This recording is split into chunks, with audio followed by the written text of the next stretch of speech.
Last week నేను మీకు చెప్పినట్టు ఏంటి అంటే దిస్ ఈజ్ ఫైనల్ జడ్జ్మెంట్, అంటే ఇది చివరిగా ఉండేటువంటి తీర్పు, దీని తర్వాత తీర్పు అనేది లేదు. కాబట్టి ఈ సమయంలో మీరు గమనించాల్సింది ఏంటి అంటే మనము చాలాసార్లు ప్రసంగాలు వింటున్నాం, నేర్చుకుంటున్నాం. We are in the last day, చివరి దినాల్లో ఉన్నాము కనుక మనము నెగ్లిజెన్స్ ఉండకుండా, అజాగ్రత్తగా ఉండకుండా మనము ఏం చేయాలి, జాగ్రత్త వహించి దేవునికి లోబడుతూ దేవుని మాటలు నేర్చుకుంటూ చక్కగా ముందుకు వెళ్ళాల్సిన స్థితిలో మనం ఉండాలి. అయితే ఈ యొక్క దినంలో కూడా ఇదే వాక్య భాగం నెక్స్ట్ వీక్ కూడా కంటిన్యూ చేస్తాం మనం, ఆల్మోస్ట్ లైక్ ఈ 7 పాత్రల గురించి. ఈరోజు నేను మీకు ఇంకొక 2 పాత్రల గురించి నేర్పిస్తాను. 5వ పాత్ర, అదేవిధంగా 6వ పాత్ర. ఈ పాత్రలో ఏం నింపబడింది చెప్పండి, మనం ఏం చేస్తాం చెప్పండి, ఏం నింపబడింది పాత్రలో? దేవుని యొక్క కోపము, ఉగ్రత అనేది నింపబడినట్టుగా మనం చూస్తాం. ఆ ఉగ్రత, ఆ కోపంతో నిండి ఉన్నది అంతా కూడా భూమి మీద లేకపోతే లోకంలో పారబోసినప్పుడు ఒక ప్లేస్కు సంబంధించింది కాదు, సర్వలోకం మీద అది ఆ యొక్క ఎఫెక్ట్ అనేది జరిగింది అనే విషయాన్ని మనం వాక్యం నేర్చుకుంటూ వచ్చాం. So let's go. ఈరోజు ఈ యొక్క ఉదయకాల సమయంలో మీరు చూస్తే వర్స్ 10 చదువుదాం చూడండి, దయచేసి 10వ వచనము. 5వ దూత తన పాత్రను క్రూర మృగం మీద యొక్క సింహాసనం మీద కుమ్మరింపగా దాని రాజ్యము చీకటి కమ్మెను. మనుషులు తమ కలిగిన వేదనను బట్టి తమ నాలుకలు కరుచుకొనుచుండిరి అని చూస్తున్నాం. రైట్, మీకు అర్థమైంది కదా? So some of you bring your Bibles. మీరు ఇంటి దగ్గర ఓపెన్ చేయకపోతే అట్లీస్ట్ మనం చర్చ్కి వచ్చినప్పుడు అయినా బైబిల్ తీసుకొని రావాలి, ఓపెన్ చేయాలి, చదవాలి. అండ్ దట్స్ క్రైస్తవునికి ఉన్నటువంటి లక్షణం. దయచేసి మీరు ఆ విషయంలో జాగ్రత్తగా ఉన్నాడు. ఏంటి చెప్పండి, 5వ పాత్ర దూత ఏం చేశాడు, అది పోయగానే ఎక్కడ పోసాడు చెప్పండి, వాక్యం ఏమని రాయబడింది, ఆ క్రూర మృగము యొక్క సింహాసనం మీద కుమ్మరించాడు. ఈ మాట మనం చూసినప్పుడు మీరు వినండి, ఈ క్రూర మృగము అని ఆలోచన చేసినప్పుడు ఏంటి అంటే అంత్యక్రీస్తు అనే విషయాన్ని మనము ఇంత ముందున్నటువంటి అధ్యాయాల్లో నేర్చుకుంటూ వచ్చాం. ఈ యొక్క పాత్ర తీసుకొని క్రూర మృగము యొక్క సింహాసనం అంటే అంత్యక్రీస్తు యొక్క సింహాసనం మీద పారబోస్తున్నట్టుగా దేవుని యొక్క వాక్యాన్ని మనం చూస్తాం. అయితే ఇక్కడ ఆలోచన చేయాల్సింది ఏంటి అంటే సింహాసనము అంటే మరొక కేవలం ఉన్నటువంటి ఒక కుర్చీ లాంటిదా, లేకపోతే ఒక ప్లేస్లో ప్రత్యేకంగా మేబీ యెరూషలేంలోనే ఉన్నటువంటి ప్రాంతమా, అక్కడ మాత్రమే పోయబడిందా అని ఆలోచన చేస్తే ఈ సింహాసనము, ఈ థ్రోన్ ఏంటి అంటే టాక్స్ అబౌట్ ఏంటి అంటే అంత్యక్రీస్తు యొక్క సర్వ అధికారానికి సూచన ఉంది. మనకు బాగా తెలుసు, ఈ శ్రమల కాలంలో అంత్యక్రీస్తు ఏం చేశాడు, ప్రపంచం అంతటిని కూడా తన గుప్పిట్లోకి తెచ్చుకొని సర్వ అధికారాన్ని కలిగి ఉండడానికి ప్రజల్ని మోసం చేస్తూ, సూచక్రియలు జరిగిస్తూ, ఎంతో మందిని కూడా బాధ పెడుతూ ఏం చేశాడు, సర్వలోకంలో అధికారాన్ని దక్కించుకొని ఈవెన్ తన యొక్క ముద్ర వేసుకున్నటువంటి వ్యక్తుల్ని ఎంతో విధంగా బాధ పెడితే చివరికి చంపినటువంటి స్థితిలో కూడా మనం చూస్తాం. సో ఇక్కడ తన యొక్క రాజ్య అధికారం కలిగి ఉన్న దాని అంతటిపైన ఏం జరిగింది, 5వ దూత ఆ పాత్రను పారబోయగానే జరిగింది ఏంటి అంటే చూడండి, అక్కడ దాని రాజ్యము ఏమైపోయింది చెప్పండి, చీకటి కమ్మెను అనే మాట మనం చూస్తున్నాం.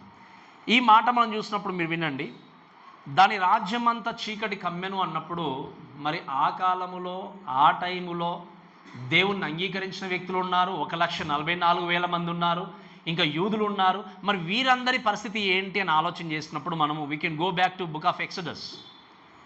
ఈ నిర్గమకాండంలో మనం చూస్తాం, ఇశ్రాయేల్ జనాంగము నువ్వు బాధ పెట్టినప్పుడు దేవుడు ఎన్ని తెగులు తీసుకొచ్చాడు చెప్పండి, 10 తెగులు తీసుకొచ్చినప్పుడు ఆ 10 తెగులు ఒక తెగులు ఏంటి అంటే చీకటి అనే మాట చూస్తాం. ఎన్ని రోజులు చీకటిగా ఉంది, 3 రోజులు. ఈ 3 రోజులు చీకటి అనేది ఎవరి దగ్గర మాత్రమే ఉంది చెప్పండి, కేవలము ఐగుప్తీయుల ప్రాంతం మీద మాత్రమే చీకటి కమ్ముకుంది, కానీ ఇక్కడ ఉన్నటువంటి గోషాను ప్రాంతంలో ఉన్నటువంటి ఇశ్రాయేలీకి మాత్రము వెలుగుతో ఉన్నట్టుగా మనం చూస్తాం. మీరు వాక్యంలో చూస్తే వాళ్ళు తడుముకునేటువంటి స్థితిలో లేనటువంటి భయంకరమైనటువంటి డార్క్నెస్లో ఉన్నట్టుగా చూస్తాం. ఇక్కడ కూడా ఈ యొక్క అంత్యక్రీస్తు ప్రభావంతో నిండుకున్నటువంటి ప్రతి అన్బిలీవర్ కానీ, దేవుని వ్యతిరేకించే ప్రతి మానవుడు కానీ అంధకారంలో ఉండిపోయాడు. ఇప్పుడు 5వ పాత్ర పోయబడగానే అందరూ కూడా అంధకారంలోనికి వెళ్ళిపోయారు. అంధకారంలోనికి వెళ్ళిపోతే మీరు గమనించండి, అంధకారము ఉంది అంటే మనుషుడు తన పని ఏం జరిగించలేడు. అప్పటికే 1, 2, 3, 4 పాత్రల ద్వారా ఎఫెక్ట్ అనేది ప్రారంభమైంది. మీరు వినండి, ఈ బూరలు కానీ తర్వాత వచ్చిన ముద్రలతో కూడిన తీర్పులు కానీ కొంచెం గ్యాప్తో వచ్చాయి, కానీ ఇవేంటి అంటే ఫాస్ట్గా ర్యాపిడ్గా ఏంటి అంటే ఒకదాని తర్వాత ఒకటి ఏంటి అంటే వీళ్ళు కనీసము ఏం జరుగుతుందని తెలుసుకోలేని టైంలోనే దేవుడు ఏం చేస్తున్నాడు, ఉగ్రతను తీసుకొని రాబోతున్నాడు. మనం లాస్ట్ వీక్ చూసాము, మరి దేవుడు ఇంత కఠినంగా శిక్షిస్తున్నాడు, ఆయన అన్యాయం చేస్తున్నాడా అంటే దేవునికి దూత ఏమని చెప్పండి, ఆయన అన్యాయం చేసేవాడు కదా, ఆయన పరిశుద్ధుడు, పవిత్రుడు. ఎందుకంటే దే డిజర్వ్ ఇట్. ఎన్నో సందర్భాల్లో దేవుడు మాట్లాడుతూనే ఉన్నాడు, మనకు సమయం లేదు. Change your self, repent your self, నీ జీవితాన్ని మార్చుకోండి, చక్కదిద్దుకోండి, బ్రతుకును మార్చుకోండి అని ఎన్నిసార్లు ప్రకటింపబడ్డా కూడా బ్రతుకు మార్చుకోకపోతే దేవుడు చివరికి ఏం చేస్తాడు, అవకాశం అనేది క్యాన్సిల్ చేసి తన తీర్పును ప్రయోగించినప్పుడు అయ్యో ప్రభా ఎందుకు ఇలా చేస్తున్నావు అంటే దేవుడు అనే మాట ఏంటి అంటే యూ గాట్ మెనీ ఆపర్చునిటీస్. ఎన్నో అవకాశాలు మీరు కలిగి ఉన్న ఏం చేశారు, వాటిని నిర్లక్ష్యం చేశారు. ఈరోజు క్రైస్తవుడిగా నేను మళ్ళీ జ్ఞాపకం చేస్తున్నాను, you have plenty of time to change your self. నీ జీవితాన్ని మార్చుకోవడానికి దేవుడు చాలా సమయాన్ని ఇస్తున్నాడు, చాలా అవకాశాలు ఇస్తున్నాడు. అయినా కూడా ఏంటి, వాత వేయబడినటువంటి మనస్సాక్షిని కలిగి ఉండి నీ బ్రతుకును మార్చుకోకపోతే దయచేసి నేను చెప్తున్నాను ఏంటి అంటే ఎవరు మిమ్మల్ని ఆ రోజు కాపాడలేరు. Nobody can save you. ఎవరు కూడా మీ జీవితాన్ని కాపాడి ఆ యొక్క తీర్పు నుండి తప్పించలేరు. దేవుడు ఏం చేస్తున్నాడు, ఆయన పూర్అవుట్ చేసినప్పుడు, దాన్ని వదిలేసినప్పుడు ఏ మానవుడు తప్పించుకుని జాలడు. సో ఇక్కడ అంధకారంలో నిండిపోయినప్పుడు వాక్యం రాయబడిన మాట ఏంటి అని చూడండి దయచేసి. వారు మనుషులు తమ కలిగిన వేదనను బట్టి తమ నాలుకలు ఏం చేస్తారో చెప్పండి, ఖర్చుకున్నారు అనేటువంటి మాట మనం చూస్తాం. They're biting their tongues. ఇంక మీరు గమనించండి, ఒక వ్యక్తి నాలుకని ఎప్పుడు ఖర్చుకుంటాడు, ఎప్పుడు చెప్పండి. ఇప్పుడు మీరు ఒకరికి ఇంజెక్షన్ అంటే భయం, ఒకరికి ఇంకా లేకపోతే ఇంకా ఏదైనా ఒక భయం ఉందనుకోండి, హాస్పిటల్కి వెళ్ళినప్పుడు ఆ భయాన్ని మనం అంటే అక్కడ కలిగేటువంటి నొప్పిని మనము దాన్ని ఏంటి ట్రాన్స్ఫర్ చేయడానికి, అంటే ఆ నొప్పి తెలియకుండా ఉండడానికి మనం ఏం చేస్తాము, ఇక్కడ కలిగే నొప్పిని మనం ఇక్కడ తీసుకొచ్చుకుంటాం, అంతే కదా. అంటే ఈ నొప్పి తెలియకూడదని ఏం చేస్తాం, మనము గట్టిగా నాలుకని ఏం చేస్తాము, కొరికాము అంటే ఈ నొప్పితో మనం అనుకుంటాం, కానీ ఈ నొప్పి మనకు తెలియకుండా వెళ్ళిపోతుంది. అంటే ఏంటి, నీ నొప్పిని అవాయిడ్ చేయడానికి ఏం చేస్తారు మనుషులు, నాలుకని కలుచుకుంటారు. వీళ్ళు చేసేది ఏంటి ఇక్కడ, వీళ్ళు ఏం చేస్తున్నారు చెప్పండి, తమకు కలిగిన వేదనను బట్టి వారు తమ నాలుకలను ఖర్చుకుంటున్నారు. మీరు గమనించండి, నేను అందుకే లాస్ట్ కూడా మీకు మాట చెప్పాను, మనుషుడు చేసేటువంటి గాయాన్ని తట్టుకోవచ్చు, మనుషుడు చేసేటువంటి శ్రమను తట్టుకోవచ్చు, మనుషుడు మనల్ని హింసించేటువంటి హింసను తట్టుకోవచ్చు.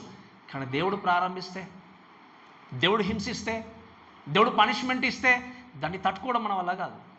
కాబట్టి మీరు వినండి చాలా జాగ్రత్తగా. వారు తమ కలిగినటువంటి బాధలను బట్టి నాలుకలు ఖర్చుకుంటే ఏం చేస్తారు, వాళ్ళ బాధను డిశ్చార్జ్ చేసుకోవడానికి ప్రయత్నం చేస్తూ వాళ్ళు ఏం చేస్తారు, దీని యొక్క వాక్యంలో చూస్తే ఈ విధంగా ఉన్నా కూడా వాళ్ళు తమ కలిగిన వేదనను బట్టి పుండ్లను బట్టి పరలోకమందున్న దేవుణ్ణి దూషించిరు కానీ తమ క్రియలను మాని మారు మనస్సు.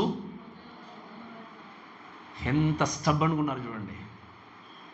దేవుడు ఇవన్నీ ఒకదాని తర్వాత తీసుకొస్తున్నా కూడా దేవుని వైపు తిరిగి ప్రభువా ఈ వీటి నుండి మమ్మల్ని విడిపించండి అని పశ్చాత్తాపం చెందకుండా అవి వస్తాయిలే వెళ్ళిపోతాయి అన్నట్టుగా దాన్ని భరిస్తూ ఈవెన్ పైగా ఏం చేస్తున్నారు చెప్పండి, దేవునికి వ్యతిరేకంగా తిరిగి దేవుణ్ణి దూషిస్తున్నారు.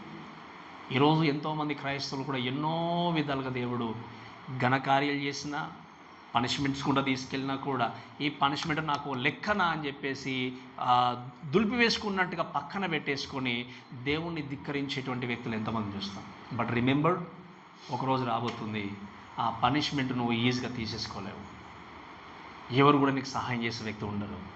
ఆ పనిష్మెంట్ ఏంటి అంటే ఎటర్నల్ పనిష్మెంట్ అంటాం. ఏమన్నా చెప్పండి, అది శాశ్వతంగా పొందుకునబోయే శిక్ష. ఏంటది, ఏంటి చెప్పండి. ఇప్పుడు మీరు ఒక వేదన బాధ కలిగితేనే నాలుకను మనం ఖర్చుకుంటే వాక్యంలో మాట జ్ఞాషింగ్ ఆఫ్ టీత్ అంటే ఏడుపును పండ్లు కొరుకుటై ఉంటుంది నరకంలో చూస్తాం. నేను లాస్ట్ మీకు చెప్పాను, గ్యాప్ అనేది ఉండదు, ఇంకా కాన్స్టాంట్గా ఇంకా ఏం చేయాలి, ఆ యొక్క పనిష్మెంట్ గుండా వెళ్తూనే ఉండాలి. ఇంకా అంటే ఒక అగ్గి దగ్గర, అంటే మనం అగ్ని దగ్గర నిల్చున్నాం అనుకో, నిప్పు దగ్గర ఒకసారి మనకు కొంచెం కాలుతుంది అంటే దూరం జరిగితే ఆ యొక్క దాని పెయిన్ తగ్గిపోతుంది. కానీ కాన్స్టాంట్గా నిలబడ్డామంటే ఎంత పెయిన్ ఉంటుందో అలానే నీ జీవితంలో నిరంతరం కూడా నరకములో దేవుడిచ్చే పనిష్మెంట్ గుండా వెళ్ళాల్సిందే. దేవుడు అగ్నితో కాలుస్తాడా, వడగలతో నశింపజేస్తాడా మనకు తెలియదు. Exactly what kind of punishment is going to give you I mean say give the people who is not going to receive Jesus అనేటువంటి విషయాన్ని అర్థం చేసుకున్నప్పుడు ఆయన ఇచ్చేటువంటి పనిష్మెంట్ అంత భయంకరంగా ఉంటుంది. అయితే ఇక్కడ గమనించాల్సింది ఏంటి అంటే వీళ్ళు పోనీ ఇంత పనిష్మెంట్ జరుగుతుంది, ఇంతగా దేవుడు ఒకదాని తర్వాత ఒకటి పారవేయబడుతుంది. నా జీవితాన్ని మార్చుకుంటాను, నా బ్రతుకును మార్చుకుంటాను, నేను దేవుని వైపు తిరిగిన వాళ్ళు లేరు. ఈరోజు మీరు వినండి, ఒకరోజు రాబోతుంది, ఎంతగా దేవుని దగ్గర మొరపెట్టినా, ఎంతగా దేవుని దగ్గర విన్నవించుకున్నా, అయ్యో దేవా నేను ఇంతగా మీ దగ్గరికి వచ్చాను, ఇంతగా మీకు ఇచ్చాను, ఇన్ని రకాలుగా చేశాను, అన్ని రకాలుగా చేశానని చెప్పినా, నేను చెప్పాను చాలాసార్లు, నీ హృదయము సరిగా లేకపోతే దేవుడికి, నీ జీవితంలో నువ్వు వేధించిన దేవుడికి పనికిరాంది. అందుకే చూస్తాం మనము. ఎవరి గురించి చెప్పండి? మొట్టమొదటిగా అర్పణలు అర్పించింది ఎవరు అర్పించారు చెప్పండి? కయీనేబాలు. నేను మీకు చాలాసార్లు చెప్పాను, ఏబేలు యొక్క అర్పణను దేవుడు తిరస్కరించాడా, రిసీవ్ చేసుకున్నాడా? ఎవరి అర్పణ తిరస్కరించాడు చెప్పండి? ఎందుకు తిరస్కరించాడు? అంతే కదా, ఆయన ఇచ్చినటువంటి ఆ యొక్క తీసుకొచ్చినటువంటి ఆ పంట పొలను తీసుకొచ్చినవన్నీ కూడా శ్రేష్టమైనవే, మంచివే, చాలా మంచివి తీసుకొచ్చాడు, విలువైనవి తీసుకొచ్చాడు. కానీ ఏం చేశాడు? తన సత్క్రియ, తన హృదయము బాగలేదు. ఈరోజు దేవుడు నిజంగా మీ జీవితంలో మీ దగ్గర ఉన్న ఆస్తి అంతా తీసుకొచ్చి ఇవన్నీ అడగట్లేదు దేవుడు. మీకు అర్థం చెప్పిన మాట. కొంతమంది ఎంత దేవుడికి ఎక్కువ ఇస్తే అంత ప్రేమిస్తారు అనుకుంటారు. It's not going to be happen. అలా అనుకుంటే మొట్టమొదటిగా పరలోకం వెళ్ళిపోయేది ఎవరు చెప్పండి? ధనవంతులు. దేవుడికి ఇవ్వకూడదు కదా, ఇవ్వాలి. కానీ ఇచ్చేది ఎంత అయినా కూడా ప్రాముఖ్యంగా దేవుడు కోరుకునేది ఏంటంటే నీ హృదయం దేవుడు కోరుకుంటున్నాడు. నీ హృదయం సరిగా లేకుండా నువ్వేం చేసినా కూడా ప్రయోజనం లేదు, నీ జీవితానికి ఉపయోగం లేదు. ప్రభా నేను నీ కొరకు ఇన్ని, అందుకే వాక్యం మనం చూసాం, ప్రభా మీ నామంలో మేము పాములు ఎత్తి పట్టుకున్నాము, అద్భుత కార్యాలు చేస్తాము, స్వస్థతలు జరిగించాము, ఇవన్నీ చేసామంటే దేవుడు అంటాడు మీరెవరో నాకు తెలియదు. I did lot of ministry ప్రభా అని చెప్పొచ్చు. ప్రభా నేను ఇంత గొప్ప పరిచర్య చేశాను, మీ గురించి ఎంతో పరిగెత్తి ఈ సువార్త ప్రకటించాను, అన్నీ చేస్తాను, అన్ని రకాలుగా అని చెప్పుకున్నా కూడా నీ అంతరంగము, నీ హృదయంలో క్రీస్తు ప్రేమ లేకపోతే అవన్నీ వ్యానిటీ. అవి నీ జీవితానికి ఆ రోజు వచ్చినప్పుడు ఏవి కూడా ఉపయోగపడవు. కాబట్టి ఈరోజు ఒకసారి జీవితాన్ని పరీక్షించుకుంటూ దయచేసి ముందుకు వెళ్ళాల్సిందే మనం చేస్తున్నాం. సో చివరిగా ఇంకొక సే 6వ దూత ఏం చేస్తాడు చూడండి దయచేసి వర్స్ 12లో. 6వ దూత తన పాత్రను యూఫ్రటీస్ మహానది మీద కుమ్మరింపగా తూర్పు నుండి వచ్చు రాజులకు మార్గము సిద్ధపరచబడినట్లు దాని నీళ్లు ఎండిపోయాడు.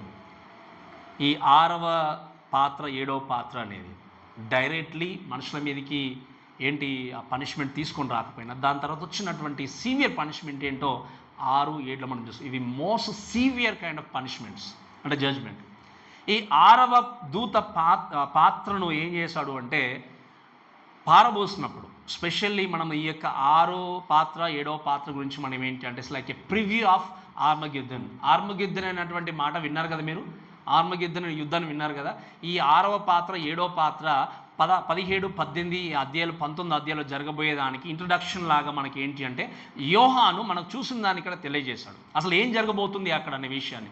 సో ఈ 6వ పాత్ర ఏం జరిగిందంటే యూఫ్రటీసు అను మహానది మీద కుమ్మరింపగా తూర్పు నుండి వచ్చు రాజులకు మార్గము సిద్ధపరచున్నట్లు దాని నీళ్ళు ఏమైపోయాయి, ఎండిపోయెను అనేటువంటి మాట మనం చూస్తున్నాం.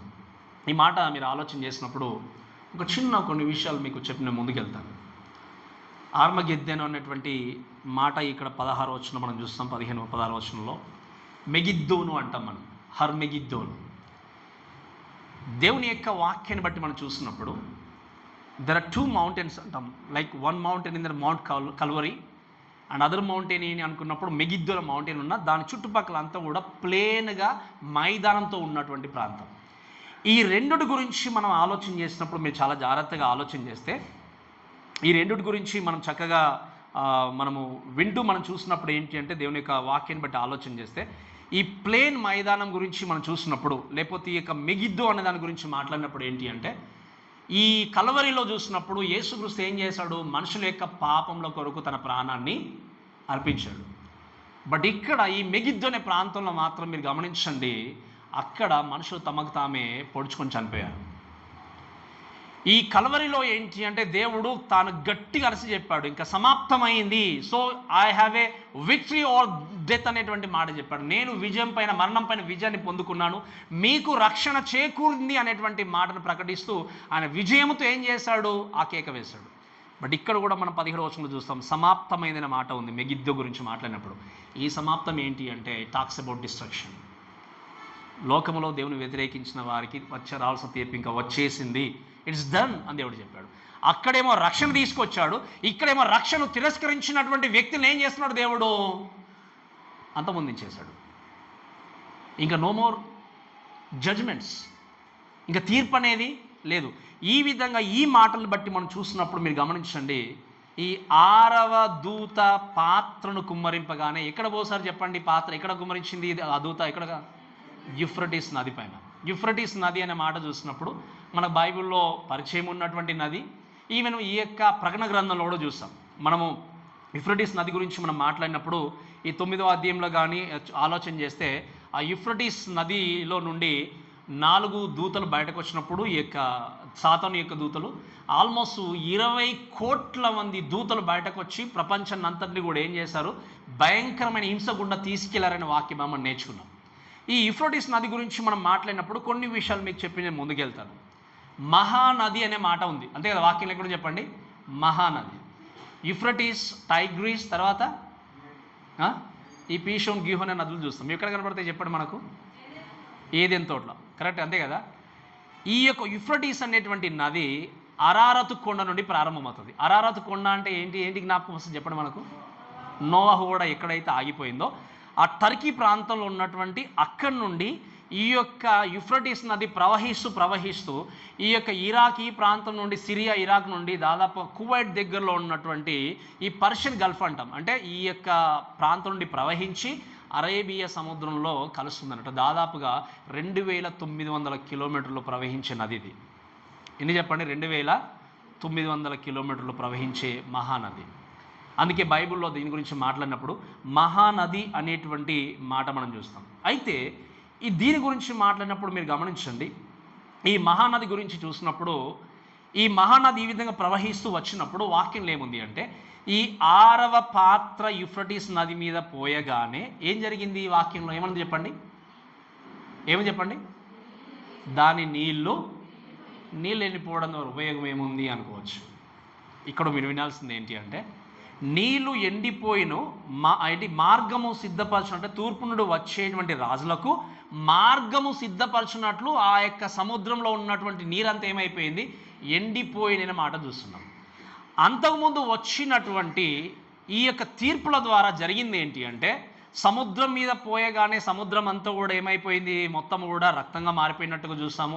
మంచినీళ్ళు కూడా లేకుండా అయిపోయింది. ఈవెన్ 4వ పాత్ర పోయగానే, సూర్యుని మీద వేయగానే ఆ సూర్యునికి యొక్క వేడి, మీకు లాస్ట్ టైం చెప్పాను నేను మీకు.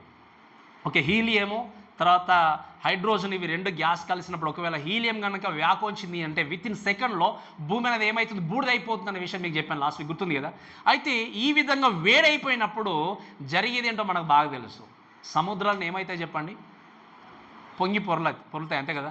దానికున్న మట్టము, నీటి మట్టం అంతా కూడా ఒకేసారి పైకి వెళ్ళిపోయి దారులు కానీ ఫ్లైఓవర్స్ కానీ ఏవి కూడా లేకుండా అన్నీ కూడా మూసుకొని వెళ్ళిపోయి మనుషులు ప్రయాణం చేయడానికి వీల్లేకుండా అల్లకల్లంతో ఏమైపోతుంది? జనమంతా ఆ కాలంలో సగులుకుండా వెళ్తున్నారు. దాంతోపాటు చీకటి ఉంది.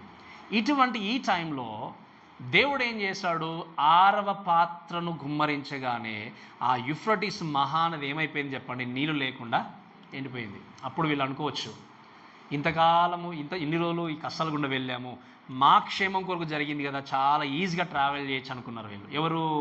తూర్పు నుండి వచ్చే రాజులు. అంటే మోస్ట్ ఆఫ్ ద బిలీవ్ ఏంటంటే లైక్ చైనానే కావచ్చు, ఇండియానే కావచ్చు, జపానే కావచ్చు, ఆర్ మేబీ ఇంకా తూర్పు అంటే మన వైపే కాబట్టి ఇక్కడ నుండి ఎక్కడికి ప్రయాణం చేయాలి? పాలస్తీనా దేశానికి, లేకపోతే ఇజ్రాయెల్ దేశానికి వాళ్ళు ప్రయాణం చేస్తూ వెళ్ళాలి. సో కాబట్టి మీరు వినండి, ఎండిపోయింది కాబట్టి ఈజీగా ట్రావెల్ చేయొచ్చు అన్నట్టుగా వీళ్ళు అనుకున్నారు.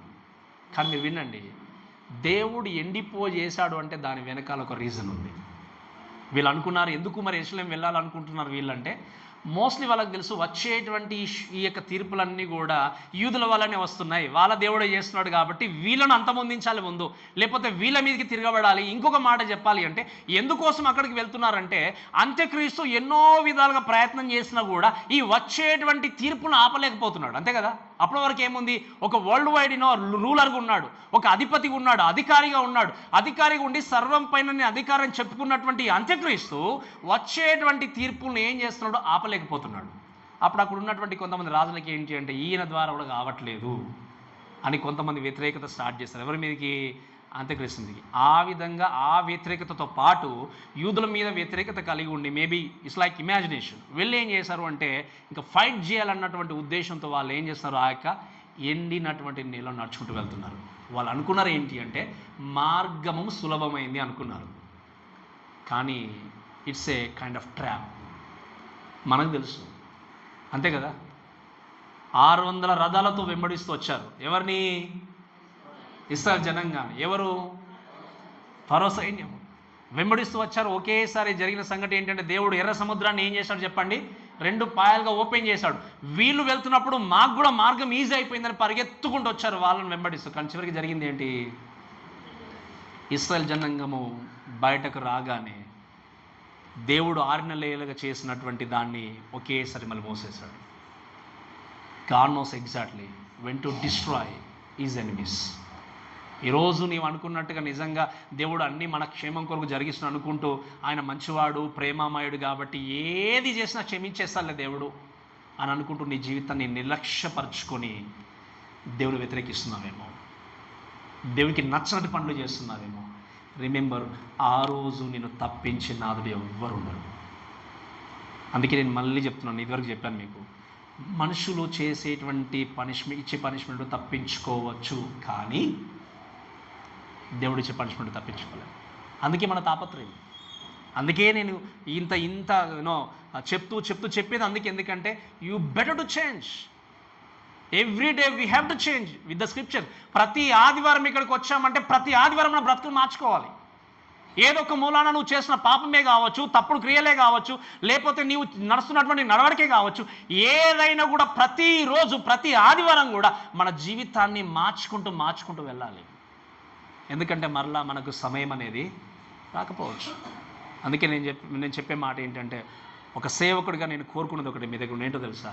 అందుకే చెప్పాను, మీరు నాకు ఇచ్చే నిజమైన గిఫ్ట్ ఏంటి అంటే వాక్యాన్ని అనుసరించి నడవడం.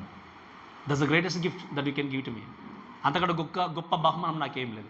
మీరు వాక్యాన్ని అనుసరించి నడుస్తుంటే అందరికంటే ఎక్కువ సంతోషించేది నేనే. అదే పెద్ద బహుమానం నాకు. ఎందుకు ఇంత మనం పరిగెత్తి ఇంత నేర్చుకోవాలంటే, ఆ సమయం వచ్చినప్పుడు ప్రభువా నేను నిజంగా మిమ్మల్ని తెలుసుకున్నాను, నా బ్రతుకును మార్చుకున్నాను, నేను రిపెంట్ అయ్యాను అన్నటువంటి స్థితిలో నీవు ఉన్నప్పుడు ఇటువంటి పనిష్మెంట్ గుండా నువ్వు వెళ్ళడానికి అవకాశం లేదు. ఎందుకు? నువ్వు దేవుని నిజంగా విశ్వసించి నీ బ్రతుకును మార్చుకుంటూ వెళ్తే ఇవి జరిగే టైంలో నువ్వు ఎక్కడ ఉంటావో చెప్పండి? మధ్యాకాశంలో ప్రభుత్వం మనం ఏం చేస్తామో సంతోషిస్తూ ముందుకెళ్తాం. And if you don't repent, ఇంకా ఇప్పుడు చక్కటి పాట కూడా మనం విన్నాం, దినములు గడిచిపోతున్నాయి, సమయం ఇంకా లేదు, అయినా కూడా ఇంకా సమయాన్ని మన జీవితం దిద్దుకోకపోతే ఆ సమయం వచ్చినప్పుడు ఇంకా మనకు ఆ విషయం మనం ఇంకా ముందు చూస్తాం. దయచేసి వినండి. సో ఈ విధంగా మాట్లాడినప్పుడు వాక్యం ఏంటంటే, స్ట్రాప్ అనే విషయం వాళ్ళు అర్థం చేసుకోలేరు. జరిగిన తర్వాత ఏంటి అంటే they're coming to fight each other అనే విషయం చూసినప్పుడు మీరు వినండి. ఇక్కడ ఇంకో మాట ఏంటి అంటే, మీరు చూడండి, బైబిల్ చదవండి దయచేసి. వాళ్ళు ఆ విధంగా నీళ్ళు ఎండిపోయిన తర్వాత, మరి ఆ ఘటసర్పం నోట నుండి, క్రూరముఖం నోట నుండి, అబద్ధ ప్రవక్త నోట నుండి కప్పల వంటి 3 అపవిత్రాత్మలు బయలు వెళ్ళడగా నేను ఏం చేశాను? చూశాను. ఎవరు చూశారు? యోహాన్ చూశాడు. Unholy Trinity. ఈ వర్డ్ మీకు అర్థమైంది కదా. త్రిత్వము అంటే తెలుసు, తండ్రి కుమార. ఇప్పుడు అన్హోలీ ట్రినిటీ అంటే ఎవరంటే సాతాను, అబద్ధ ప్రవక్త, అబద్ధ బోధకుడు. సే అంత్యక్రీస్తు, అబద్ధ బోధకుడు. సాతాను, అంత్యక్రీస్తు, అబద్ధ ప్రవక్త లేదా అబద్ధ బోధకుడు. ఈ ముగ్గురు కూడా ఏంటి అంటే అబద్ధమైనటువంటి త్రిత్వాన్ని కలిగి ఉండి, అపవిత్రమైన త్రిత్వాన్ని కలిగి ఉండి, వాక్యం రాయబడిన మాట ఏంటి అంటే, ఈ ముగ్గురి నోట నుండి ఏంటాడు చెప్పండి? కప్పల వంటి 3 అపవిత్రాత్మలు బయలు వెళ్ళడగా నేను ఏం చేశాను? చూశాను అనేటువంటి మాట మనం చూస్తున్నాం. నిజంగా కప్పలంటే కప్పల్లాగా వచ్చాయని కాదు, కానీ ఈ టాక్స్ అబౌట్ ఈ దేవుడు సింబాలిక్గా పోలిస్తే ఏమంటే అటువంటి భయంకరమైనటువంటి సిచ్యువేషన్ తీసుకొచ్చి, ఎందుకు మరి తీసుకొచ్చాడు, దేని కొరకు తీసుకొచ్చారు వీళ్ళంటే, దాన్ని ఏం చేయాలనుకున్నట్టే వాక్యం మీరు చూడండి దయచేసి. వాళ్ళు ఆ విధంగా వచ్చినప్పుడు మీరు గమనించాల్సింది ఏంటి అంటే, మన జీవితంలో మనము చాలాసార్లు చేసేది ఏంటి అంటే, లోపలికి వెళ్ళేది మనల్ని అపవిత్రపరచది, కానీ బయటకు వచ్చేది మనల్ని ఏం చేస్తుంది? అపవిత్రపరుస్తుందని మనం వాక్యం మనం చూస్తాం. మన నోరు సరిగా ఉంటే ఏం జరుగుతుంది? నోటిని కాచుకోవాలని చూస్తాం. ఒక క్రైస్తవుడుగా నీ జీవితంలో ఈ లోకంలో జీవించినప్పుడు నోటిని మనం ఏం చేయాలి? అదుపులో పెట్టుకోవాలి. ఒకవేళ అదుపులో పెట్టుకున్నప్పుడు కూడా మనం కొన్నిసార్లు వెంటనే జరిగినా కూడా, మిస్టేక్ అయినా కూడా, యాజ్ ఎ క్రిస్టియన్ నువ్వు చేయాల్సింది ఏంటి అంటే లర్న్ టు సే సారీ. నువ్వు తప్పకుండా ఏం చేయాలి? మనం సారీ చెప్పి దేవా నన్ను మన్నించండి చెప్పి మన జీవితాన్ని సరి చేసుకుని వెళ్ళిపోవాలి. ఎందుకంటే మనం ఈ లోకంలో పర్ఫెక్ట్ కాదు. ఈ లోకంలో ఎవరు కూడా పర్ఫెక్ట్ కాదు. ప్రతిదానికి మూల కారణం ఇదే. కాబట్టి మన జీవితంలో మాట మీరు సత్యమే మాట్లాడాలన్నది వాక్యం. ఏముంది చెప్పండి?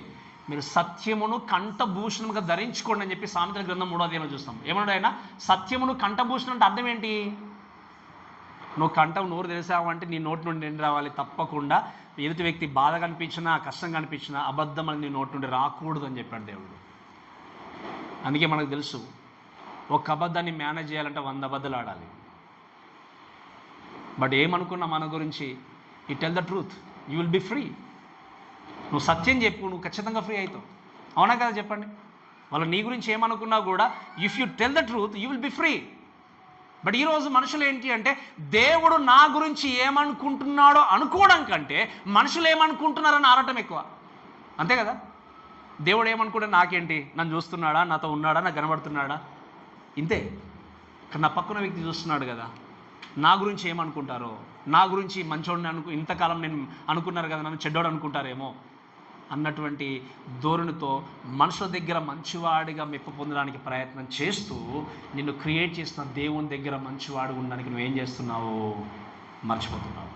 అందుకే దేవుడు చెప్పాడు మనకి, దేవుని ఎదుట యోగ్యుడిగా జీవించాలి. ఎవరి దగ్గర చెప్పండి? దేవుని దగ్గర యోగ్యుడిగా. దేవుడి దగ్గర యోగ్యమైన జీవితం లేకుండా మనుషులందరూ నేను మంచోడన్న వ్యర్థమే. ఎందుకంటే నేను చెప్పాను చాలాసార్లు, మన క్రైస్తవులు లాంటి యాక్టర్స్ ఎవరు లేరు ప్రపంచంలో. అంతే కదా? They can easily make someone else like oh is a greatest like in spiritual గా అని చెప్పేసి ఈజీగా మోసం చేసొచ్చు. అంత మంచి యాక్టింగ్ ఉంటుంది మన వాళ్ళ దగ్గర. బట్ వినండి, అందుకే నేను చెప్తాను, ఇఫ్ యూ యాక్ట్ నటించి వెళ్తే నీ నిజమైన జీవితాన్ని ఎప్పుడు కొనసాగిస్తావు? చచ్చిన తర్వాత. Did get me? అర్థం కదా? ఒక వ్యక్తిని సంతోషపెట్టాలి, నీ జీవితాన్ని నటించి చనిపోతే నీకు రెండవ జీవితం లేదు. ఇంకా ఉందా? రెండవ జీవితం ఉంది చెప్పండి. ఈ ఒక రెండవ జీవితం ఉంది అంటే ఈ జీవితం అంతా ప్రభా నా కొరకు బ్రతికి నచ్చినట్టు బ్రతికి రెండవ జీవితాన్ని ఉన్నటువంటి జన్మను మీ కొరకు జీవిస్తానికి అవకాశం లేదు. ఉన్నది ఒకటే జీవితం. వాక్యంలో ఏముంది? మనుషుడు ఒక్కసారి చనిపోవాలి, తదుపరి ఎక్కడికి వెళ్ళాలి? తీర్పులోనికి. ఇది మన వాక్యంలో నేర్చుకున్నాం. కాబట్టి మీరు వినండి, మనుషులను సంతోషపెట్టడం మానేయాలి. ఎందుకు? నేను చాలాసార్లు చెప్పాను, ఏమనుకుంటారో అని ఎంతో తెగ ఫీల్ అయిపోతాం. నేను అందుకే అంటాను, నీవు దేవుని దగ్గర తప్పు చేసినప్పుడు దేవుడు ఏమనుకుంటారని చెప్పి ఎన్నిసార్లు ఆలోచన చేశారు, ఎన్నిసార్లు బాధపడ్డారు. ఒక వ్యక్తి చిన్నగా అనుకుంటేనే ఎంతో కృంగిపోతాం మనము. మరి దేవుడి దగ్గర నువ్వు పాపం చేసినప్పుడు, తప్పు చేసినప్పుడు, అబద్ధం ఆడినప్పుడు, విధేయత చూపించినప్పుడు, దేవుడికి నమ్మకంగా జీవించినప్పుడు దేవుడు నీ పట్ల ఎటు విధంగా ఆలోచన చేశారు? ఎప్పుడైనా ఆలోచన చేశారా? ఎప్పుడైనా వెళ్ళి పశ్చాత్తాపడ్డారా? ఎప్పుడైనా ప్రభా నేను మిమ్మల్ని ఎంతగానో బాధ పెడుతున్నాను, నా మాట ద్వారా, నా క్రియల ద్వారా, నా అబద్ధము మోసపూరితమైన నటన ద్వారా మిమ్మల్ని బాధ పెడుతున్నాను ప్రభుని ఎప్పుడైనా మనశ్శాంతితో దేవుని దగ్గరికి వెళ్ళి ప్రార్థన చేశారా? మీరు వినండి, మనము చేసే ప్రతి క్రియకు ప్రతిఫలం ఇచ్చేది నేను కాదు, మీరు కాదు. ఎవరు చెప్పండి? దేవుడు. అందుకే ఆయన దగ్గర యోగ్యుడు ఏం చేయాలి? ముందుకెళ్ళాలి. సో ఇక్కడ ఉన్నటువంటి ఈ రాజులని ఇప్పుడు ఏం చేస్తాడో తెలుసా? సాతాను స్లోగా, ఈ నోరే కదా ఇన్ఫ్లుయెన్స్ చేసేది, స్లోగా వాళ్ళని ట్రాప్లోకి తీసుకున్నాడు. ఏం చేస్తాడు చూడండి, వాక్యంలో చదవండి దయచేసి. ఆ ప్రవక్తలు చూసి ఏం చేశారు? అవి సూచనలు చేయనట్టు దయ్యంలో ఆత్మలే, అవి సర్వాధికారైన దేవుని మహాదిన జరుగు యుద్ధమునకు లోకమంతటా ఉన్న రాజును పోగు చేయవలని వారి యుద్ధకి ఏం చేశారు? వెళ్ళారని చూస్తున్నాం. ఇక్కడ క్లియర్గా రాయబడిన మాట ఏంటి అంటే, అవి సూచనలు చేయునట్టి దయ్యముల ఆత్మలు. నేను చాలాసార్లు చెప్పాను, సాటన్ డస్ మిరాకల్స్. సాతాను సూచక్రియలు చెయ్యగలడు. ఈరోజు దేవుని పేరు పెట్టుకొని ఎంతోమంది కూడా అద్భుత కార్యాలు, ఆశ్చర్యకార్యాలు అని చెప్పి సాతాను సంబంధికులు కూడా జరిగే వాళ్ళు ఎంతోమంది ఉన్నారు. అందుకే నేను ఉదయకాలంలో కూడా నేను జ్ఞాపకం చేస్తాను, నీ జీవితంలో అద్భుతం ఏంటో తెలుసా? గొప్ప అద్భుతము తెలుసా మీకు? గొప్ప ఆశ్చర్యకార్యం, అద్భుతం ఏంటో తెలుసా? నువ్వు రక్షింపబడడం. మళ్ళీ చెప్తున్నానండి, నీ జీవితంలో గొప్ప అద్భుతకారం, ఆశ్చర్యకారం ఏంటంటే రక్షింపబడడం. ఈరోజు అద్భుత కార్యాల చేత, ఆశ్చర్యకార్యాల చేత మనుషులు మనల్ని ప్రలోభపెట్టి దేవుని యొక్క వాక్యాన్ని నువ్వు దూరం తీసుకొని వెళ్ళిపోయి లోకంలో దైవ వాక్యాన్ని సత్యముగా అంగీకరించకుండా కేవలము అదే స్థితిలో ఉంచేటువంటి సమాజంలో మనం బ్రతుకుతున్నాం. అందుకే మీరు చూడండి, ఎంతోమంది కొంతమంది ప్రీచర్స్ కానీ కొంతమంది వ్యక్తులు కానీ వాళ్ళకు వాక్యం నేర్పించరు. ఎందుకు? నేర్పిస్తే ఏం జరుగుతుంది? వాళ్ళకు కూడా దేవుని గురించి ఎక్కువ అర్థమవుతుంది కాబట్టి so they will involve, they'll do something అనుకుని ఏం చేస్తారంటే అక్కడే కూర్చొని పెడతారు. ఎందుకంటే నేనే ఉండాలి ఇక్కడ, ఎవరు కూడా నేర్చుకోకూడదు. అందుకే నేను లాస్ట్ టైం చెప్పాను, if you go for some kind of classes, if you listen, ఈ రోజు నువ్వు వింటుంది నీకు 20-30% అర్థం కావచ్చు. బైబిల్ క్షుణ్ణంగా నేర్చుకుంటే 50% అర్థమవుతుంది. అందుకే వాక్యం ఏముంది? You go and make disciples అన్నాడు. ఎవడేమన్నాడు చెప్పండి? మీరు వెళ్ళి శిష్యులు చేయమన్నాడు. నేను పర్మనెంట్గా ఇదే యంగ్గా ఇలా లోకంలో పర్మనెంట్గా ఉండిపోను. నేను కూడా ఏం చేయాలి? ఒకరోజు మనం అందరం కూడా ముసలి దశకి వెళ్ళిపోవాలి. ఒకరోజు మళ్ళీ ఎవరో మన తర్వాత ఈ సంఘంలో ఎవరో ఒకరు మన పిల్లలు వాళ్ళు ఇలా ఆరాధిస్తారు. అంతే, మనం పర్మనెంట్ ఉండేది కాదు. కాబట్టి ఏం చేయాలి? మనము మేక్ డిసైపుల్స్. దేవుడు మనకి ఇచ్చాడు, ఏం చేశాడు? కానీ ఇక్కడ ఉన్నటువంటి వ్యక్తులు, ఈ యొక్క సాతాను ఏం చేస్తాడో తెలుసా? ఈ సాతాను యొక్క అంత్యక్రీస్తు తర్వాత అబద్ధ బోధకుడు ఏం చేశాడు అంటే, వాళ్ళు వెళ్ళి ఈ రాజులందరినీ కూడా ఏం చేశారు చెప్పండి? ట్రిక్కీగా, ఇంకా వాక్యం మనం చూస్తే ఏంటంటే, these are spirit of demons. These demons ఏం చేస్తారు? లైక్ ఇవి seducing spirits are spreading lies, deception. ఏంటి? వాళ్ళు ఏం చేశారు అంటే వారిని ప్రేరేపించడము, మోసం చేయడము, అబద్ధాలు చెప్పడము, మొత్తం అబద్ధాలన్నీ కూడా ఈజీగా స్ప్రెడ్ చేసేసి మోసంగా వాళ్ళని ఏం చేస్తారంటే దేవునికి వ్యతిరేకంగా నిలబెట్టేశారు. ఈరోజు మీరు వినండి, చాలా జాగ్రత్తగా మీరు ఆలోచన చేయాల్సింది ఏంటి అంటే, మనుషులు మోసమును లేకపోతే అబద్ధాన్ని త్వరగా విశ్వసిస్తారా, లేకపోతే నిజాన్ని త్వరగా విశ్వసిస్తారా? గట్టిగా చెప్పండి. అబద్ధాన్ని ఎందుకు తొందర నమ్ముతారు అని అడిగాను అనుకోండి, మీ ఆన్సర్ ఏంటి చెప్పాలి మీరు నాకు? స్వీట్గా ఉంటుంది. అంకుల్ అంటారు స్వీట్గా ఉంటుంది.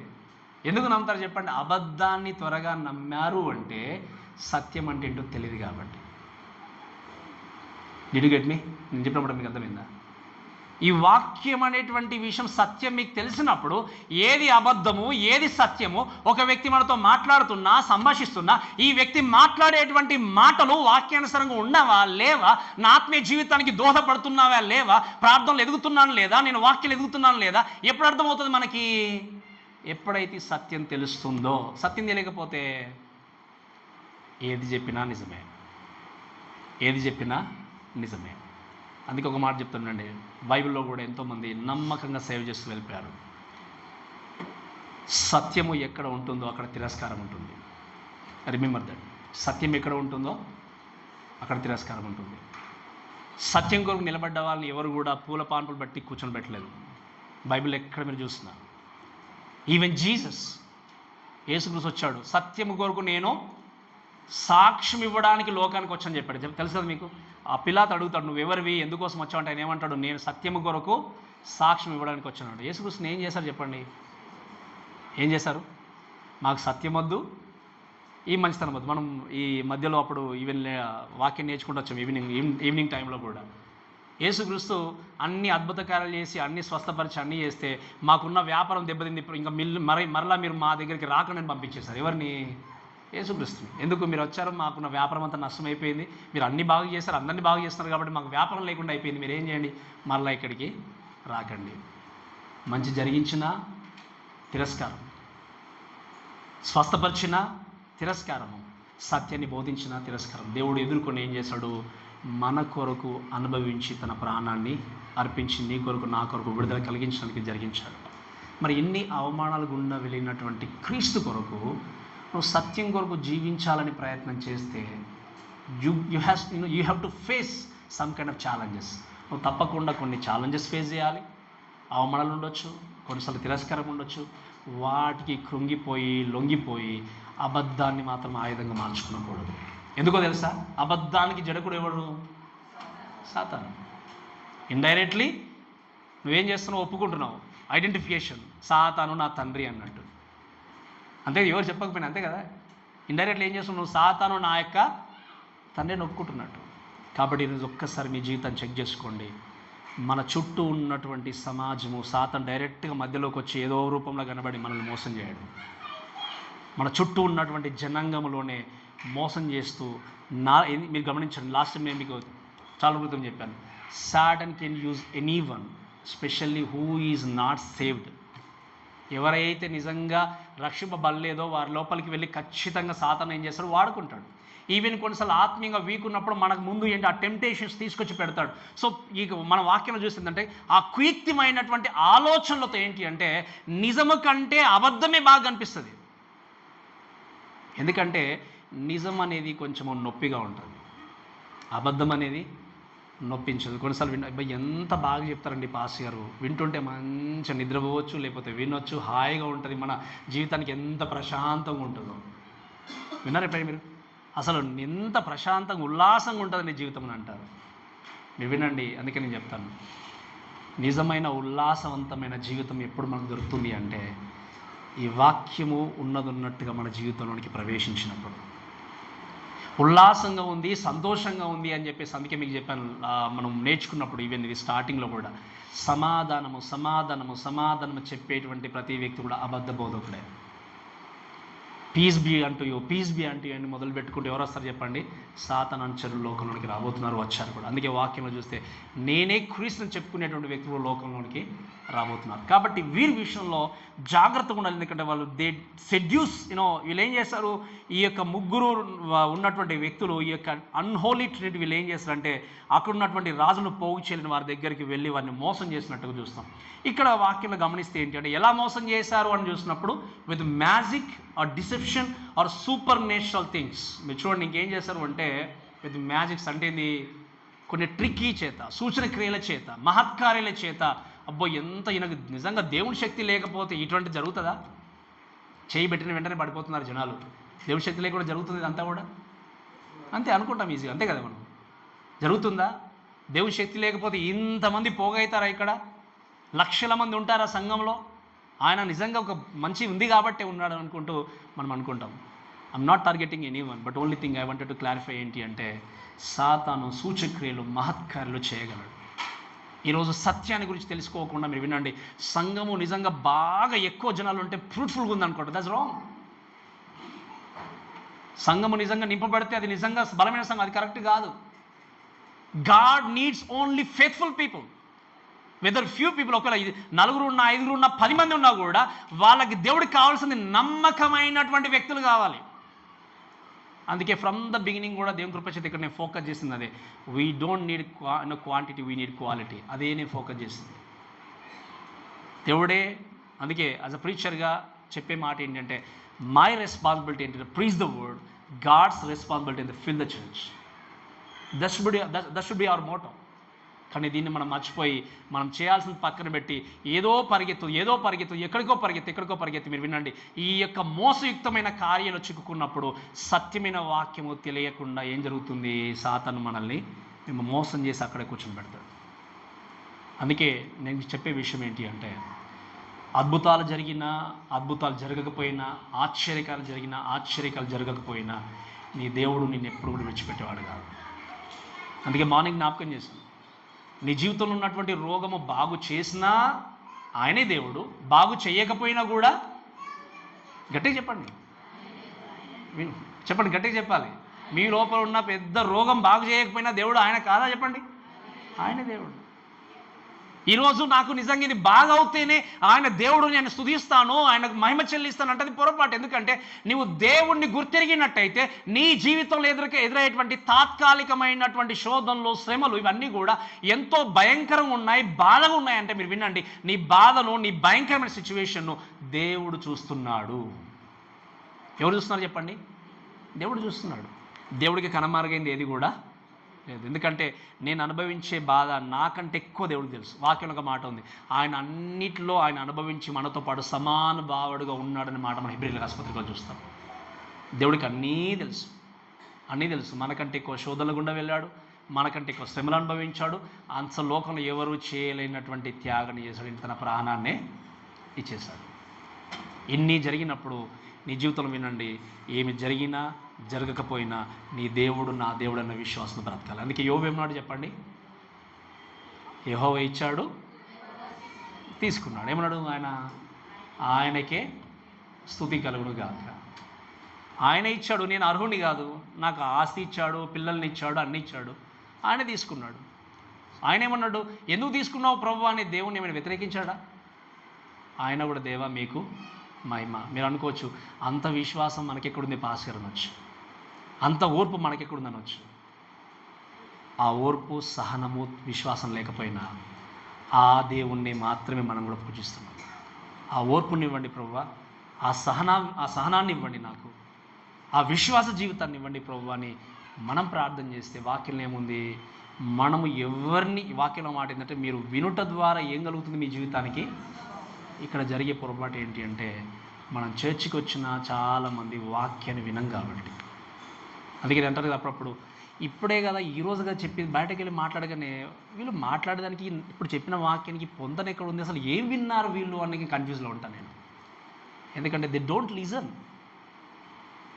లిజన్, దే సిట్ అట్లే అలా కూర్చుండి అంతే, ఇంక ఉంటారు, ఏదో ఉన్నామంటే ఉన్నాం అంతే. నేను చెప్పిన ప్రైమరీ పర్పస్ ఏంటి చెప్పండి? మన ప్రైమరీ పర్పస్ ఏంటి? ఇక్కడికి వచ్చాము అంటే వాక్యాన్ని మనం వినాలి. వాక్యం వింటేనే మన జీవితం మార్చబడుతుంది. వాక్యం వింటేనే నా లోపల ఉన్నటువంటి పాపం ఏంటో తెలిసి వస్తుంది. దీన్ని మిర్రర్ అంటాం మనం. ఏమంటాం చెప్పండి? ఇది అద్దము. ఈ అద్దములో మనం ఫేస్ చూసుకున్నట్టుగా చూసుకుంటే కనబడదు. నీ హృదయంలో అంతరంగంలో ఉన్నటువంటి మలినం కనబడాలి అంటే ఈ వాక్యం అనే అద్దములో మన జీవితాన్ని మనం ఏం చేయాలి? చూసుకోవాలి. బాహ్యంగా నువ్వు ఎలా కనబడినా దేవుడిని బాహ్య జీవితాన్ని బట్టి దేవుడు నిన్ను వ్యతిరేకించేవాడు కాదు. నువ్వు అందరికీ నచ్చినట్టు కనబడకపోయినా, అందరిలాగా మంచి క్లోత్స్ వేసుకోకపోయినా అంతరంగమందు దేవుడు చూసే దేవుడు, అంతరంగాన్ని దేవుడు చూసే దేవుడు. అది శుద్ధిగా ఉండి తప్పకుండా మనము చూసుకోవాల్సిందని మనం చూస్తాం. అదేవిధంగా ఇక్కడ చూస్తే చూడండి దయచేసి, ఇంకా దీస్ డీమాన్స్ ఏం చేస్తే వాళ్ళు గ్యాదర్ చేయడానికి వెళ్ళినట్టుగా చూస్తాం. చూసిన తర్వాత చదవండి దయచేసి, ఇంకా మనం ముందుకెళ్దాం. 16వ అధ్యాయం 15వ వచనంలో హెబ్రీ భాషలో హర్మెగిద్దోను చోటుకు వారిని ఏం చేస్తాడు చెప్పండి? పోగు చేసినట్టు చూస్తాం. సో ఈ ప్లేస్ ఏంటంటే మెగిద్దో అనేది ఏంటంటే యెరూషలేం ప్రాంతం నుండి ఉత్తర భాగంలో 90 కిలోమీటర్ల దూరంలో ఉన్నటువంటి ప్రాంతము. ఈ యొక్క మెగిద్దోను అనేటువంటి ఈ యొక్క ప్రాంతము అనేది ఏంటి అంటే యుద్ధాలకు ఒక ప్రధానమైనటువంటి ప్రాంతం. దాదాపుగా హిస్టారికల్గా చూస్తే మనం ఆలోచన చేస్తే దాదాపుగా 200 కంటే ఎక్కువ యుద్ధాలు జరిగాయి ఆ ప్రాంతంలో. ఎన్ని చెప్పండి? ఇస్రాయేల్ హిస్టరీలో 200 కంటే ఎక్కువ యుద్ధాలు జరిగి ఒక రక్త భూమిగా పిలువబడింది. ఈవెన్ మీరు వినండి, చివరిగా ఆర్మగెద్దెను వారు కూడా యేసుక్రీస్తు రావడానికంటే ముందు ఆ టైంలో కూడా అదే ప్రాంతంలో అదే మైదానంలో ఏం జరగబోతుంది చెప్పండి? యుద్ధం జరగబోతుంది. అది ఇక్కడ ఆల్రెడీ 200 యుద్ధాలు జరిగినటువంటి ప్రాంతంలోనే ఈ చివరి యుద్ధం కూడా జరగబోతుంది. సో ఈ యొక్క చూసిన తర్వాత ఏంటి అంటే అదే ప్రాంతంలో మనం చూసినప్పుడు బారక్ కూడా యుద్ధాన్ని జరిగించాడు, గిద్యోను యుద్ధం జరిగించాడు, సాలు అదేవిధంగా యోషే కూడా అదే ప్రాంతంలో మరణించినట్టుగా మనం వాక్యాలను గమనిస్తాం. సో ఇవన్నీ జరిగిన తర్వాత మీరు గమనిస్తే ఈ ప్రాంతంలో యుద్ధము జరుగుతున్నప్పుడు ఏ విధంగా యుద్ధం జరగబోతుందనే విషయాన్ని 17, 18 మనం 19వ అధ్యాయంలో క్లియర్గా నేర్చుకుంటూ వెళ్ళిపోతాం.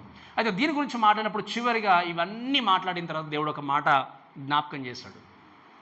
ఇంత తీర్పు, ఇంత భయంకరమైన సిచ్యువేషన్ ఉన్నప్పుడు ఆదరణతో కూడినటువంటి ఒక మాట చెప్పాడు. ఏంటో తెలుసా? చదవండి దయచేసి 16వ వచనం. ఇదిగో నేను దొంగ వలె వచ్చుచున్నాను, తాను దిగంబరుగా సంచరించున్న జనులు తన దిశమలో చూస్తుందేమో అని మెలకువగా తన వస్త్రము కాపాడుకుని వాడు in the mist of this severe judgement దేవుడు ఏం చేశాడు? ఒక హోప్ తీసుకొచ్చి ఒక ప్రామిస్ చేశాడు. ఆ ప్రామిస్ ఏంటి అంటే ఆయన అన్నాడు, మీరు ఆలోచన చేస్తే, I am coming very soon as a thief. నేను దొంగ వలె వస్తున్నాను అన్నాడు.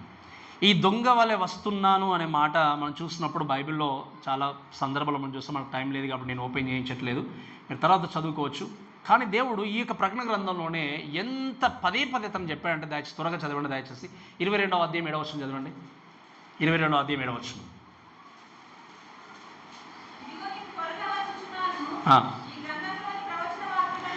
ఇదిగో నేను త్వరగా వచ్చున్నాను, ఈ గ్రంథములోని ప్రవచన వాక్యములను ఏం చేయాలి? నేను త్వరగా వస్తున్నాను కాబట్టి మీరు ఏం చేయండి? ఈ వాక్యాన్ని గాయకొని వినండి. వర్స్ 12 చదవండి. మళ్ళీ 12వ వచనం, అదే అదేం 12వ వచనం. ఇదిగో నేను త్వరగా, ఇప్పుడు ఏమన్నాడు? నేను త్వరగా వస్తున్నాను కాబట్టి మీరు వీటిని గాయకొనండి అన్నాడు. తర్వాత ఏమన్నాడు? నేను త్వరగా వస్తున్నాను కాబట్టి వారి క్రియల చొప్పున ప్రతి వానికి నేను ఇచ్చుటకు సిద్ధపరిచిన దాన్ని నేను తీసుకొని రాబోతున్నాను. అంతే, అర్థమైంది కదా? ఇంకో వచనం చదవండి అలానే దయచేసి 20వ వచనం. అదే అధ్యాయం. రైట్. సాక్ష్యం ఇచ్చిన దేవుడు ఏమన్నాడు? అవును నేను త్వరగా ఏమన్నాడు? నేను త్వరగా వస్తున్నాను, మీరు వాక్యానుసారంగా జీవించండి. నేను త్వరగా వస్తున్నాను, మీ కొరకు సిద్ధపరచబడిన బహుమానము నా దగ్గర ఉంది. దేన్ని బట్టి బహుమానము? మన క్రియలు బట్టి బహుమానం. ఆయన మాట ఇచ్చాడు అంటే ఖచ్చితంగా లోకానికి ఆయన రాబోతున్నాడు. సో వాక్యాలు అందుకే ఏముంది అంటే, తాను దొంగ వలె లోకంలోనికి రాబోతున్నాడు, నేను దొంగ వలె వచ్చుచున్నాను అనే మాటకు మనకు అర్థం తెలుసు. తెస్సలోనిక పత్రికలో మనం 5వ అధ్యాయంలో చూస్తాం. ప్రసవ వేదన పడుచున్నటువంటి ఒక స్త్రీ ఉన్నటువంటి టైంలో ఆ విధంగా తెలియకుండా ఎలా ఉంటుందో ఆ విధంగా నేను లోకానికి రాబోతున్నాను, ఎవరు అనుకున్నటువంటి ఆకస్మిక టైంలో లోకానికి రాబోతున్నానని చెప్తుంటాడు ఆయన. అంటే దొంగ వలైన మాట చూసినప్పుడు మనకు తెలిసి ఏంటి అంటే, ఎవరు కూడా నేను దొంగతనం చేయడానికి వస్తున్నాను అని చెప్పి ఎవరు ఇన్ఫామ్ చేసి రారు. వస్తారు చెప్పండి, మీ ఇంట్లో దొంగతనం చేస్తున్నాను పలాంటి రోజు పలాంటి టైంలో అని చెప్పి ఎవరు కూడా మీకు తెలియజేసి రారు. దొంగ అంటే కేవలం నైట్ అనుకుంటాం మనం, అంతే కదా. పట్ట పగలు కూడా వచ్చేవాళ్ళు ఉన్నారు, ఏ టైం ఉదయంలో వచ్చేవాళ్ళు ఉన్నారు, నైట్ మధ్యాహ్నం వచ్చేవాళ్ళు ఉన్నారు, ఎప్పుడైనా రావచ్చు. ఈ టైంలో నేను వస్తానని చెప్పి దొంగ ఎప్పుడు రాడు. దేవుడు కూడా అదే అన్నాడు, నేను దొంగ వలె వచ్చుచున్నాను is a present tense. Even talks about in the present future అంటాం మనం. అంటే ఏంటి? నేను దొంగ వలె వచ్చుచున్నాను అంటే is already plan to come to this earth, but we don't know exactly when is going to come. ఎప్పుడు వస్తాడో ఎగ్జాక్ట్లీ మనకు తెలియదు. దొంగ వాళ్ళు అన్నాడంటే మనం అర్థం చేసుకోవాలి, ఇంకా దేవుడు ఈ రాత్రికి రావచ్చు, ఈ సర్వీస్ అయిపోయిన తర్వాత రావచ్చు, రేపే రావచ్చు, ఎల్లుండి రావచ్చు, ఎప్పుడైనా రావచ్చు. అనేమన్నా నేను వస్తున్నాను, మీరు వాక్యాన్ని గైకోండి, నేను వస్తున్నాను మీకు గిఫ్ట్ తీసుకొస్తున్నాను. ఏం గిఫ్ట్ అది? మీ క్రియలను బట్టి నేను మీకు తీసుకొని రాబోతున్నాను. ఆయన వస్తున్నాడు, బట్ ఆర్ యూ రెడీ? నేను అడిగే ప్రశ్న, ఆయన వస్తున్నాడు, నిజంగా మీరు సిద్ధంగా ఉన్నారా? ఈ మాట గుర్తుపెట్టుకోండి. అందుకే 10 మంది కన్యకల గురించి చూసినప్పుడు ఒక మాట నేను చెప్తాను, నీ సిద్ధపాటు నువ్వు ఎవరికి ట్రాన్స్ఫర్ చేయలేవు. Your preparedness cannot transfer to any one else. మీకు చెప్పినప్పుడు అర్థమైంది కదా. వస్త్రాలు మార్చుకోవచ్చు, నా బ్యాంక్ బ్యాలెన్స్ మీకు, మీ బ్యాంక్ బ్యాలెన్స్ నాకు రావచ్చు, మార్చుకోవచ్చు. ఇల్లులు మార్చుకోవచ్చు, వెహికల్స్ మార్చుకోవచ్చు, ప్రతీది మార్చుకోవచ్చు, మనం హెల్ప్ చేయొచ్చు. నీ సిద్ధపాటు నువ్వు ఇంకొకరికి ఇవ్వలేవు. మళ్ళీ చెప్తున్నాం వినండి, మీ సిద్ధపాటును మీరు ఇంకొకరికి ఇవ్వలేరు. భార్యగా నువ్వు ప్రిపేర్ అయితే నువ్వు దేవుని ఎదుర్కొంటావు, భర్తగా ఫెయిల్ అయితే నా జీవితంలో సగభాగం కదా అని చెప్పి నీ సగభాగం ఉన్న ప్రిపరేషన్ ఇవ్వలేవు. లేదా భర్త ప్రిపేర్ అయ్యి అంటే భార్య కదా అని చెప్పి నాలో ఉన్నదాన్ని నేను ఇచ్చేస్తాను నీకంటే ఆయన ఇవ్వలేడు. ఎవరు ఇవ్వలేరు. ఎందుకంటే ఎవరు ప్రిపేర్ అయి ఉంటేనే వాళ్ళు మాత్రమే దేవుని దగ్గరికి చేరగలరు. నేను అడిగే ప్రశ్న, are you prepared? Are you ready? నిజంగా మీరు సిద్ధపరచబడ్డారా?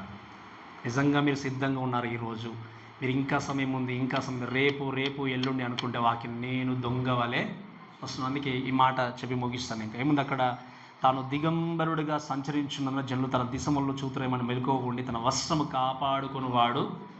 టాక్స్ అబౌట్ ఏంటి అంటే ఇట్స్ లైక్ అలర్ట్. అంటే ఏంటి? ఒక సోల్జర్ను ఉద్దేశించి ఈ మాట రాసినట్టు చూస్తాం. అంటే ఏంటి అంటే ఈ మాట మనం చూసినప్పుడు a soldier on duty on every time. అంటే మీరు వినాల్సిన విషయం ఏంటి అంటే, ఒక సోల్జరు, ఒక సైనికుడు ఎప్పుడు కూడా తాను రెడీగా ఉండాలి, గన్ను పట్టుకొని వస్త్రాలు సిద్ధంగా ఉండాలి.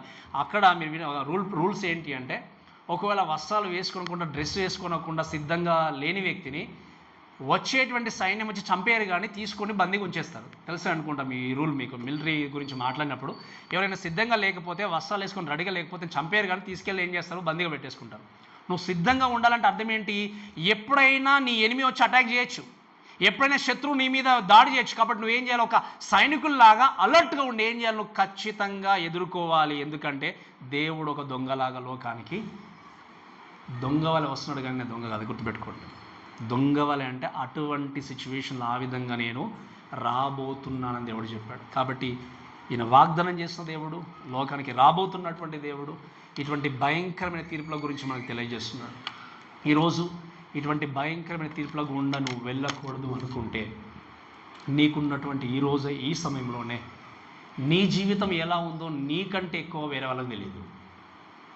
ఈవెన్ నేను చెప్తున్నా, నీ భార్యకు కూడా తెలియదు, మీ భర్తకు కూడా తెలియదు. మీ ఆత్మీయ జీవితం ఎలా ఉందో అన్నది మీకు మాత్రమే తెలుసు. అవునా కదా? చెప్పండి, మీకు మాత్రమే తెలుసు.